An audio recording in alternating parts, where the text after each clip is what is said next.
Hello everybody, thanks for jumping back into the Let's Look Brad channel. So we are going to do an album fill, crossing fingers we can get some wheat cents, because I want to say we had a few rolls the other day, we got one wheat cent out of it, but it's been a couple of days since I've done a penny hunt. I wanted to be able to open up the boxes with y'all and see if we got fully uncirculated coins or if we have circulated coins. Little tough, little glue. There we go. Well, looks like it's circulated, so that's a good sign. That's a really good sign. I had two boxes earlier that were uncirculated. I was going to do a little short clip at the beginning, but perfectly fine. We got a circulated box here. Want to go ahead and open this one up too, since I got you on camera. Just got both of us on camera. And let's see. There it comes. Oop. The whammies, yeah, buddy. Circulated. That's good. And that right there is a 1959. So it might have a weedy ender.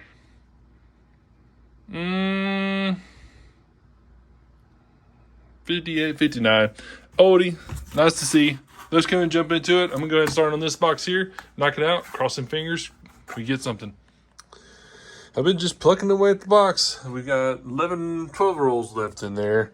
This is probably about the third rotation of varieties I've already checked through. But I bring it in because I finally got at least a handful of wheat cent finds. Usually how I run it. But this one here is a 1918. Pretty rough 1918, but I'm not for sure if we have one in the album or not. A 44 Philadelphia, got a 46 Denver, a 53 San Francisco, a 52 and a 57 Denver there. And then also I got the 2009 Denver sitting there with one Canadian. So anyhow, we do have a couple of finds here on, and it's not really fine, just like if you wanted to keep them, and I do. These are pretty interesting. This one I will definitely throw back, but definitely wood grain, as you see the grain is coming across there. Just something cool. This one here is interesting. 1990, but look on his forehead up there. You got two lines. I want to say one was actually kind of damaged on there. Yeah, so that one was going to be damaged on there.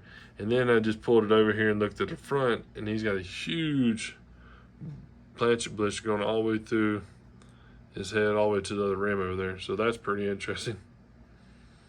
Pretty crazy how that does that, 1990D. Anyways, and then this one here, I think is going to be struck through fiber. It's actually along his throat area there, between the jacket and the throat. Just want to let y'all see it before I pop it up under there. But this piece right here, so I'm not for sure. It might be just some kind of fiber or something like that. It was struck through, left it right there on his throat. That's a little interesting. Definitely something standing out. So, anyhow, let's keep moving. Knocked out all the rolls in the first box here, so I've got another set of varieties I'm going to go ahead and run through. I did get a few more wheat cents there. Got a 47 Denver, a 48S, and a 56 Denver also.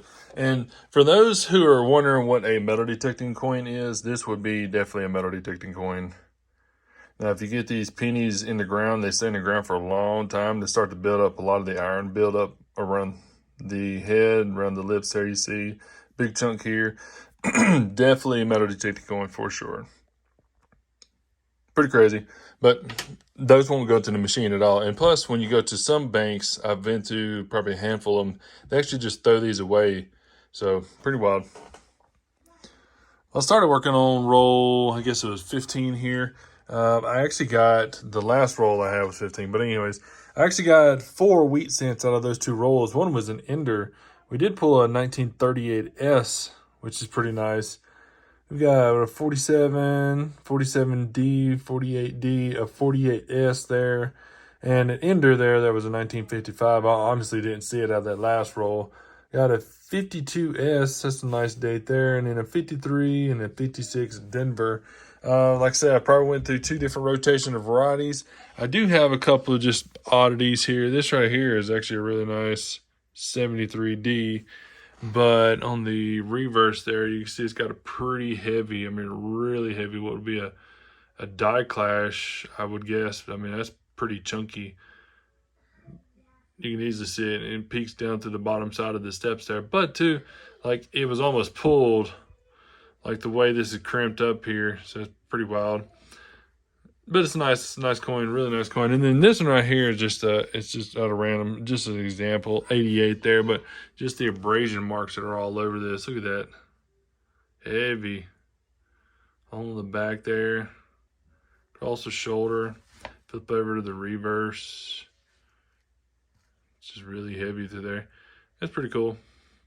I was watching Dirty Water Coins and Collectibles, and he was talking about a lot of the folks collecting like DDOs and stuff like that. And I collect pretty much anything, the oddities, the errors. I mean, it's nice because it's not a plain printed out coin. There's got errors or something like that on there.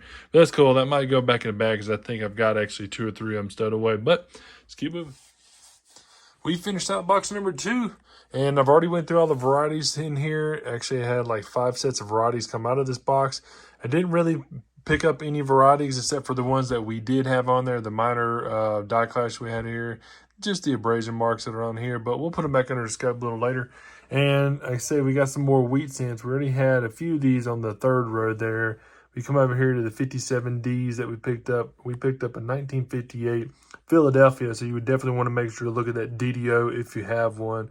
Another 57D and a 1940 Philadelphia. We did get a dime out of the box, so we made some change out of there. Let me go ahead and run through these, and I'm going to go ahead and bring the binder out and see if we can do any upgrades in there. But if you haven't already, y'all make sure y'all hit that like button, and make sure you definitely don't forget to subscribe. All right, for the wrap up here, as per mentioned, we did show these right here, and as you see, it's got what looks like to be some kind of debris that's right there across from the bottom of his shoulder to the top of his neck. So it looks like it was some kind of film or something like that whenever they go to stamp the coin, which is definitely some hubbed in debris, as per mentioned. The 1990, as you see, he's got like that little planchet blisters going right through his head, which is kind of crazy. Because that's actually what happened to Lincoln. He was kind of shot in the head. So, not kind of, he was. But anyhow, and then these two here are going to be the 1974 D. They've got some die clashes on the back. This top one here with the more heavier one that's up top of the Lincoln building up here.